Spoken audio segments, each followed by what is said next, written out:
Talk Show première. Bonjour à tous, bienvenue dans le Talk Show épisode 3. Je suis toujours accompagné de David Barbet. Bonjour. David Barbet. Bonjour. Super. David Barbet qui est journaliste et dégoteur de scoop. Aujourd'hui on a de très gros sujets à aborder. Alors aujourd'hui on aura une émission de dingue parce qu'on va parler d'un sujet qui m'intrigue tout particulièrement parce qu'il s'agit du paranormal. Donc restez bien durant toute la vidéo, on va aborder ça et surtout on a eu des histoires de dingue. C'est parti. Ça commence maintenant. Premier sujet, David, les enfants youtubeurs. Pensez-vous que les parents exploitent ces bébés influenceurs? En Corée du Sud, il y a une youtubeuse de 6 ans qui s'appelle Boram, que ses parents mettent en scène sur 2 chaînes YouTube. La première chaîne, c'est une chaîne de vlog qui regroupe 22 millions de personnes. Et en fait, ce qui a fait polémique ces derniers jours, c'est que ses parents, donc c'est ses parents qui la mettent en scène sur YouTube, ses parents se sont achetés une villa à 7 millions d'euros. Ah oui, là. Donc, et c'est ce qui a créé la polémique parce que en fait ils font travailler leur enfant et au final c'est eux qui en bénéficient directement. Je voudrais vous raconter cette histoire qui m'est arrivée. Donc vous le savez, je lance les sondages sur mon Instagram et à chaque fois pour illustrer le thème qui sera abordé, je mets une photo qui représente plus ou moins le thème qui sera abordé. Je suis allé sur Google Images, j'ai pris une image d'enfant et je l'ai mis en illustration dans ma story. Et je reçois un appel d'une personne que je connais qui travaille dans une agence de youtubeurs. Elle me dit écoute, je t'appelle par rapport à 2 talents, tu as utilisé leurs photos et donc les parents se sont plaints parce que tu les associes à l'exploitation des enfants. Alors moi je lui ai dit non, pas du tout, c'est juste pour illustrer. Donc du coup je lui ai dit si tu veux qu'ils interviennent dans la vidéo pour justement expliquer qu'eux n'exploitent pas leurs enfants, etc., ben retourne vers eux, dis-leur, on échange nos numéros et ils apparaîtront dans la vidéo. Non, ils sont énervés, ils veulent pas apparaître dans la vidéo. Ils veulent pas apparaître dans la vidéo. Du coup, pour qu'ils soient rassurés, j'ai supprimé ma story. Et donc, c'est un député français qui a lancé les hostilités en faisant la proposition de loi, en plaidant la défense des droits pour les enfants. Et il a dit que les enfants qui étaient mannequins ou acteurs, c'était réglementé. Donc, il ne voit pas pourquoi les enfants qui sont sur le numérique ne pourraient pas bénéficier de ces droits. Donc, toi, par exemple, est-ce que tu trouves que les parents exploitent leurs enfants quand ils les mettent sur YouTube ou pas? Moi je pense que les parents de toute façon sont derrière les enfants. C'est pas les enfants qui du jour au lendemain à 5 ans ont dit je veux une chaîne YouTube, je veux des abonnés, etc. Et moi j'ai une vraie interrogation sur les revenus en fait de ces enfants parce que les chaînes YouTube qui ont plus d'1 million d'abonnés, forcément ça génère des revenus. Hein. Et moi j'ai un vrai souci avec cet argent parce que où il va? Est-ce qu'il va sur le compte des enfants? Est-ce qu'il est bloqué jusqu'à leur majorité? Ou est-ce que les parents l'encaissent et peuvent en faire ce qu'ils veulent? J'aimerais bien qu'on mette des règles à tout ça parce que j'ai l'impression qu'au final certains parents, je dis pas tous parce qu'on peut pas mettre tout le monde dans le même sac, mais certains parents peuvent profiter des enfants youtubeurs. En fait, tu verrais pas d'inconvénient à ce qu'il soit sur YouTube à partir du moment où l'argent revient principalement à lui puisque c'est lui qui est devant la caméra qui fait principalement le job du coup. C'est ça en fait. C'est ce que Céline m'a écrit sur les réseaux, elle est plutôt de ton avis, elle dit si l'argent est mis de côté et sert de réserve et que l'enfant y a droit à ses 18 ans, je trouve ça bien. Pareil, Laura qui me dit les enfants ont l'air heureux donc je vois pas où est le problème. Face à une vidéo, on peut pas savoir si les enfants sont heureux parce que dans une vidéo, on peut très bien rigoler dans une vidéo et puis être très triste en dehors de la vidéo. Donc pour moi, on peut pas juger si l'enfant est heureux sur une ou 2 ou plusieurs vidéos. Il faudrait le voir dans la vraie vie au quotidien quoi. Mehdi, qui est un pote à moi qui réagit souvent au sondage, donc merci de réagir tout le temps. Lui par contre, il trouve que les enfants sont exploités. Il dit utiliser son enfant comme produit marketing, éthiquement, c'est un peu limite. Je pense que la majorité pense ça en fait, c'est de dire eux à la place de le préserver, ils le foutent en fait au feu, au charbon pour qu'il travaille et pour qu'il nous ramène de l'argent. Enfin en tout cas c'est aussi des commentaires que j'ai lus. On va maintenant vous appeler, soyez prêts, décrochez votre téléphone si ça sonne en numéro masqué, ça peut tomber à n'importe quel moment, même si cette vidéo est enregistrée. Toi Mathilde, t'as 20 ans. Tu viens de Marne-la-Vallée, donc toi tu es plutôt de l'avis que les enfants sont exploités. Alors en fait je pense que les enfants, quand on voit dans des vidéos comme ça sur YouTube, ils sont un peu jeunes je trouve pour avoir leur propre avis sur la diffusion ou non de leur image sur internet. Après je peux comprendre que pour eux c'est drôle, c'est rigolo de faire des vidéos.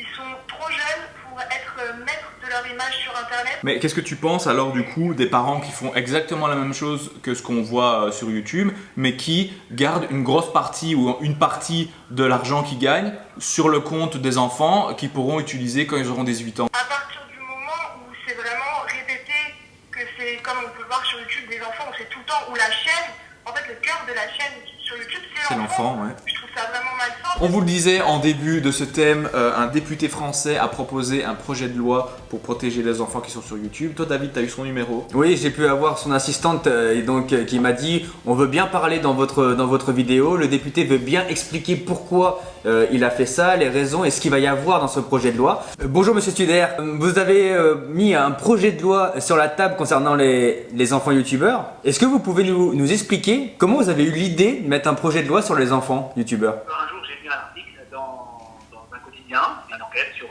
ces enfants influenceurs, dont les activités étaient, d'après la journaliste de l'époque, pas encadrées. C'est-à-dire que YouTube va pouvoir vous aider là-dessus et va pouvoir dire ah là on a remarqué que c'est une chaîne d'enfants, donc c'est une chaîne pour les enfants faite par un enfant, donc on peut le mettre en travail dissimulé. Donc YouTube va vraiment travailler avec vous quoi. Moi je pense qu'ils ont tout à fait intérêt à travailler avec nous sur un sujet comme celui-là, parce qu'on parle quand même de protéger les intérêts supérieurs de l'enfant. On rappellera toujours que le travail des enfants est interdit, sauf dérogation. Dérogations, elles sont accordées si on se rend compte que la santé de l'enfant est prise en compte, s'il a un droit au loisir, un droit au repos, etc. Et si l'argent est placé sur un compte dont il pourra avoir le bénéfice lorsqu'il aura 18 ans. Mais par exemple, un youtubeur, une chaîne d'enfants en France faite par un enfant et c'est les parents qui sont derrière, on ne sait absolument pas où va l'argent. Non, exactement. Exactement, et c'est bien pour ça qu'il faut que les parents fassent une déclaration et que dans le cas où cette déclaration n'est pas été faite, on puisse ensuite déclencher tout un tas de procédures de contrôle. Pour vous, ça veut dire que si les parents ne font pas une déclaration et ne mettent pas l'argent bloqué sur un compte jusqu'à leurs 18 ans pour les enfants, la chaîne doit être retirée? La chaîne, effectivement, la vidéo doit être retirée et surtout les parents doivent se mettre en conformité avec la loi. Donc ça veut dire que dans la réforme de l'audiovisuel, janvier-février 2020, vous voulez mettre donc cet amendement avec le ministre de la Culture Franck Riester et donc ça va être adopté pour vous, vous l'espérez en tout cas en janvier ou février 2020 quoi. Je pourrais par exemple imaginer sans problème amender, c'est-à-dire rajouter quelque chose au projet de loi sur la réforme de l'audiovisuel qui doit arriver au mois de janvier, au mois de février, donc c'est imminent. Et je précise que vous appartenez à la majorité, donc forcément quand vous proposez un projet de loi à l'Assemblée nationale, il est quasiment automatiquement voté puisque les députés et la grande majorité des députés sont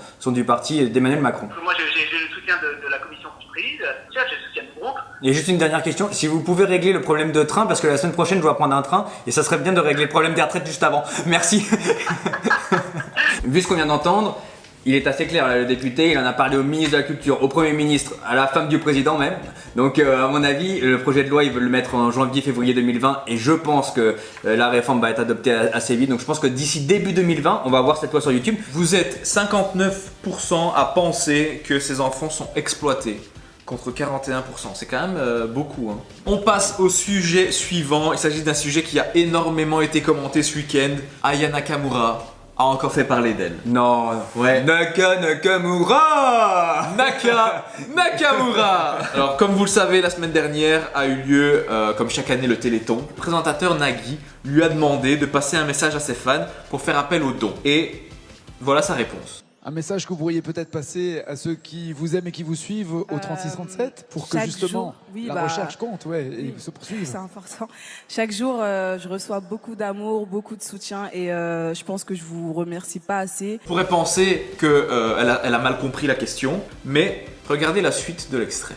Et pour le Téléthon, si vous avez aussi un message à passer à vos fans pour qu'ils soutiennent le Téléthon. Je vous invite à appeler le 3637 pour aider la recherche et stopper...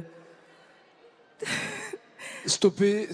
Non, il faut arrêter les maladies et puis voilà, et aller il faut vers aider les gens. Voilà, donc je vous invite à appeler le 3637. Merci beaucoup. Et beaucoup de personnes sur Twitter ont vu là une sorte d'aveu de je vais à une émission juste pour gratter un peu du temps d'antenne et en fait je sais pas vraiment ce qu'est le Téléthon. Alors dites-nous en commentaire ce que vous en pensez, dites-nous si vous pensez qu'elle a mal compris la question, ou dites-nous si vous pensez qu'en fait elle ne savait pas ce qu'était le Téléthon et en vrai elle allait juste pour la promo. Parmi les personnes qui comprennent la polémique, il y a Lali qui me dit je comprends, car si elle va là-bas, elle est censée savoir de quoi on parle et quel est le sujet traité. Il y a Lola qui nous dit elle n'a pas su soutenir le Téléthon et a préféré parler d'elle. C'est vrai que beaucoup ont pensé que c'était du moi je, je parle d'abord de moi et ensuite je parle du Téléthon. Et un autre commentaire de Clara qui dit il y a pire dans le monde, c'est une petite boulette sur un plateau. Alors toi David, qu'est-ce que tu penses de ça? Alors je pense qu'il y a eu un gros souci de communication. Donc l'attaché de presse elle aurait dû faire son travail. Elle aurait dû dire tu vas sur le plateau du Téléthon, le Téléthon ça sert à ça, c'est pour ci, c'est pour ça. Et si on te pose une question sur le Téléthon, tu dis ça. Sauf que vu la réponse qu'elle a donnée, personne ne l'a briefé. De plus, Nagui lui pose une question, on sent qu'elle est un peu... Elle est pas très claire la première question de Nagui, faut quand même être honnête. Elle est pas très claire. Mais par contre, la deuxième réponse d'Aya Nakamura, quand il précise, non mais pour le Téléthon, pas pour vos fans. Là, elle dit c'est contre, c'est contre quoi le pauvre Nagui, je l'ai vu dans son regard, c'est un regard d'animateur de dire oh là j'aurais jamais dû lui poser la question, tu vois. Mais comme ils sont en direct, ils pouvaient rien faire. La moindre des choses, c'est au moins de se renseigner, c'est quoi la cause quoi. Je comprends ton point de vue et le point de vue des personnes qui pensent comme toi. Par contre, j'ai regardé l'extrait et j'ai pas été choqué parce que je me suis dit elle a juste mal compris la question. Donc ça c'est pour le premier extrait, la première partie. Elle sait pas de quoi elle parle, effectivement. Bon, ça arrive, j'ai envie de dire. Bon, même si tu vas là-bas pour essayer de faire récolter des dons pour quand même une cause qui est importante. Il y avait une petite volonté de Nagui de la piéger, c'est que quand elle dit il faut arrêter, lui dit il faut arrêter, tu vois, et genre, il veut pas l'aider, quoi, tu vois. Alors on a Undra au téléphone qui a 24 ans, qui vient de Clermont-Ferrand et qui comprend la polémique. Je te laisse t'exprimer, ma petite. Dès le début, de faire ça, au lieu de dire oui, je remercie à mes fans, d'être là tous les jours, il en dit tous les jours sur ses réseaux sociaux. Mais donc, pour toi, c'est un peu un côté égocentrique, quoi. Voilà. Et après, chaque année, le Téléthon, il y a toujours des malaises, et cette année, c'était... elle, quoi, en fait. Vu que c'est une célébrité, tout le monde l'attaque dès qu'il y a un buzz. Et elle aurait dû prendre tout le monde, sachant que c'est une célébrité qu'elle a une partie de responsabilité envers les gens qui la suivent et qui la regardent. Donc, Sarah, toi, t'as 30 ans, tu viens de Paris et tu ne comprends pas la polémique Aya Nakamura. Tu peux m'expliquer pourquoi? Pourquoi? Parce que moi, je trouve que c'est quand même petit de la critiquer, alors que la nana, on danse tous sur sa musique. Moi je me dis, elle n'a pas dû entendre la fin de la question de Nagui. On va pas la critiquer chaque seconde parce que la pauvre fille, elle n'a pas réussi à répondre à une question. On a tous été à l'école, on sait très bien c'est quoi le stress qu'elle peut avoir, et là c'est face à beaucoup de monde. Elle est sur un plateau télé en direct. Franchement, il faut aussi être... on peut être cool entre nous et se dire c'est pas grave, ça arrive, fais-nous kiffer, et puis c'est tout quoi. Elle fait des musiques sur... comment retrouver son gars, c'est tout. Nagui, il aurait dû poser des questions sur son gars pour le Téléthon, il est con putain. En fait, moi ici j'ai eu des gens qui m'ont dit qu'ils comprenaient la polémique. Ils disaient c'est bon, elle ne maîtrise pas le sujet, c'est pas une philosophe, etc. Mais quand on va sur un plateau télé pour inciter les gens à faire des dons pour une cause aussi importante, est-ce que c'est pas le minimum en fait de savoir expliquer ce qu'est le Téléthon et pourquoi faut donner les dons? Bien évidemment qu'elle est complètement à la ramasse. Déjà, j'étais contente qu'elle ait appris par cœur le numéro de téléphone. Et franchement, sincèrement, il y a des cancres dans la vie, et elle fait partie de cette catégorie-là. Elle est cancre, elle est débile, c'est une pauvre femme qui fait que chanter et qui connaît rien d'autre. Après, de là, elle a blâmé et l'insulté et en faire... c'est un peu ce que tu viens de faire quand même. Elle a senti un moment, ça s'est vu qu'elle était complètement à la ramasse, mais justement, elle a réussi, elle s'est pas démenée, elle a dit ok, c'est pas grave, je me suis bourrée, je reste jusqu'au bout quoi. Franchement, et ça, c'est ça qu'il faut revenir aussi. Ouais, mais attends, elle allait pas quitter le plateau non plus. Elle allait faire. Alors, attention, Nagui. Non, j'achète le micro, Nagui. Je m'en vais, je me tire, Nagui. Non, ouais. On va passer au sondage. Vous êtes 45% à comprendre la polémique contre 55% qui ne la comprennent pas. C'est quand même très très mitigé, hein. Les amis. On va passer à un sujet incroyable. Je vous disais au début de cette vidéo qu'on allait traiter du paranormal. Le troisième sujet parle de ça. Airbnb qui loue des maisons hantées. Je vous ai posé la question du coup sur les réseaux sociaux. Est-ce que vous avez déjà vécu un phénomène paranormal? Et vous m'avez envoyé des histoires Je n'ai pas réussi à dormir cette nuit. Je lisais vos histoires, je sentais vraiment des frissons dans le dos, un truc de ouf. Le truc qui est bien dans cette histoire, c'est que les personnes qui m'ont envoyé les histoires, et notamment les personnes qui m'ont envoyé les histoires les plus paranormales, m'ont laissé leur numéro de téléphone, donc on pourra les appeler. Moi, j'ai jamais rien vécu de paranormal et je suis content de... C'est vrai, rien du tout? Rien du tout. Vous, je vous invite à écrire en commentaire si vous avez déjà eu des histoires paranormales. Mon histoire, j'avais 15 ans, 16 ans. J'étais dans ma chambre, tout seul. J'étais dans une maison de campagne. Attends, est-ce que tu vas nous parler de ton micro-pénis parce que c'est pas, pas un phénomène paranormal. Ça. Ah bon? Non. Ah bon, passons à autre chose. Passons à autre chose. Je vais dormir, il est 23h, 23h10, je vais dormir, je vais regarder la télé le soir, je vais dormir. Et je suis dans une chambre qui se ferme à clé, tu vois. Donc je ferme, moi-même je flippe tout le temps en fait. Et tu crois que parce que tu fermes la porte à clé, il y a un esprit qui va dire ah merde, il a fermé la porte, je reviendrai demain. Et je sais pas pourquoi, au bout de 10 minutes comme ça, je me dis ça va pas, et j'étais pas bien, tu vois. J'ai quelque chose, je me dis je suis pas bien. Et donc je fais ça, tac, c'est ma lumière. Et là, qu'est-ce que je vois pas? La porte ouverte.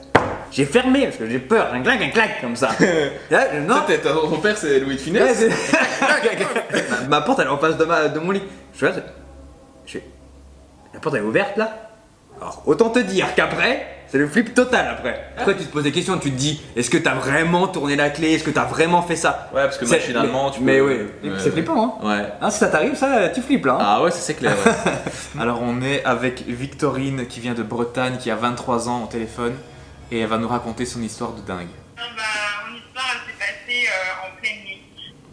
J'avais des pompons de pom-pom girl en fait qui étaient accrochés au mur. Et là je commence à les voir en fait se balancer. Il y avait ça, il y avait un pull, enfin il y avait quelques affaires. Et à chaque fois que je m'approche de cet endroit-là, les pompons bougent. Donc ça se balance vraiment, c'est vraiment comme un effet de... Je sais pas, comme si quelqu'un les touchait. Je commence vraiment à m'inquiéter à ce moment-là parce que je me sens vraiment pas bien, je commence à avoir envie de vomir, enfin je me sens vraiment très mal. J'appelle ma mère dormait pas encore et puis elle me rejoint. Et elle voit aussi que les pompons bougent et elle se sent pas bien non plus. On avait entendu des coups, c'était vraiment des choses super bizarres. Il y avait des coups, une atmosphère vraiment très pesante, comme si on était encerclés et ma mère a besoin d'aller aux toilettes, donc je l'accompagne et puis elle, assise en fait sur les toilettes, ressent une super grosse douleur au niveau du dos et en fait quand elle se relève, on remarque en fait qu'elle a la trace d'un point au niveau, comme si c'était des phalanges qui étaient vraiment inscrites au niveau de son dos. Mais pas la taille d'une main humaine en fait, c'était des doigts, mais on aurait dit des boudins quoi, énorme quoi. Mais énorme, je te jure, c'était vraiment des blessures, mais pour autant ça disparaissait aussi rapidement que les marques du coup qu'on essayait de prendre en photo.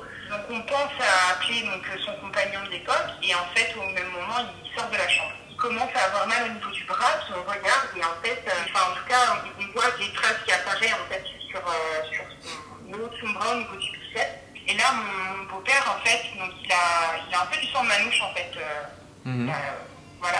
Et il a certains dons. Il commence à passer ses bras autour de nous comme s'il voulait nous protéger, en fait. Il mettait un halo, en fait, de protection sur nous et on commence à sentir, tu vois, une chaleur, en fait. Donc, de là, on laisse un peu faire. Donc, pareil, il commence à dire des trucs un peu bizarres, on ne comprend pas vraiment. Il dit des trucs, et puis, on voit qu'il souffre encore, il souffre. Et là, on voit d'autres traces du coup sur son bras arriver, donc il y a en tout une morsure, donc vraiment des crocs pointus, c'est même pas des dents, c'est vraiment des crocs pointus, comme un animal. Il y avait du coup une brûlure et des griffures, mais tout sur le même bras et tout au même endroit.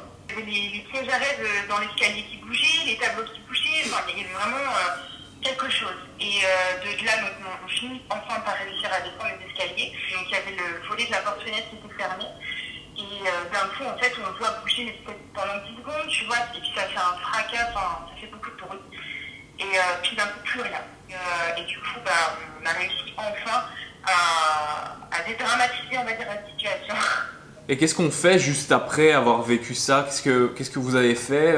Est-ce que vous avez essayé de discuter ensemble pour essayer de comprendre si tout le monde avait vécu la même chose?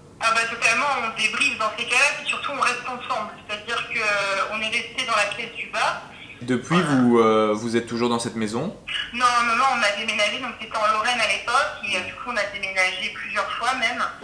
C'est ouf. Hein. Ouais, c'est des histoires comme ça qui sont dingues en fait. Ouais. Je sais même pas comment elle arrive à vivre avec ça. C'est très dur à vivre avec un truc. Quand t'as vécu ça, ça doit être très très dur à vivre. Moi, je vais juste terminer par une histoire que j'avais entendue il y a un petit temps. C'était une bande de potes qui avaient loué une maison. Ils font une soirée, etc. Ils rentrent à la maison, ils vont tous dormir. 4-5 heures du mat. Il y en a un qui se réveille parce qu'il doit aller aux toilettes. Il va aux toilettes, il ferme la porte, il se retourne, il n'y a plus de porte. Il sait plus sortir de la pièce. Donc il frappe sur tous les murs et à un moment, en frappant sur un mur, il passe à travers quelque chose et il se retrouve dans une dimension, un truc tout blanc. Attends, écoute. Il se retrouve dans un truc tout blanc et il sait plus sortir. Il avance. Et il repasse dans un truc et il se retrouve en fait dans la maison. Il se retrouve dans la chambre en fait. Ouais. Dans la chambre qu'il avait quittée pour aller aux toilettes. Ouais. Et il se retrouve dans la chambre et ses potes sont plus là. Donc il descend et il voit tous ses potes inquiets en train de chercher, etc. Et il se retourne vers lui, donc celui qui avait disparu. Et ils disent putain mec, c'était où? Ça fait 1h30 qu'on te cherche, qu'on ne te trouve plus. Et alors que lui, son histoire, elle s'était passée sur quelques secondes, tu vois. Mais elle est paranormale. Mais oui, elle est même pas paranormale, elle est complètement folle. Bah oui. Tu te retrouves aux toilettes, t'es en train d'aller aux toilettes là comme ça, et bam, il n'y a plus de porte. Vous êtes 59% à déjà avoir vécu un phénomène paranormal, presque 60%. C'est dingue quoi, putain, quand j'ai vu les sondages, j'en revenais pas. Bon, en tout cas, si ça vous a plu, n'hésitez pas à liker la vidéo, abonnez-vous. On se retrouve dans une prochaine vidéo avec David. Eh oui. Allez, ciao tout le monde.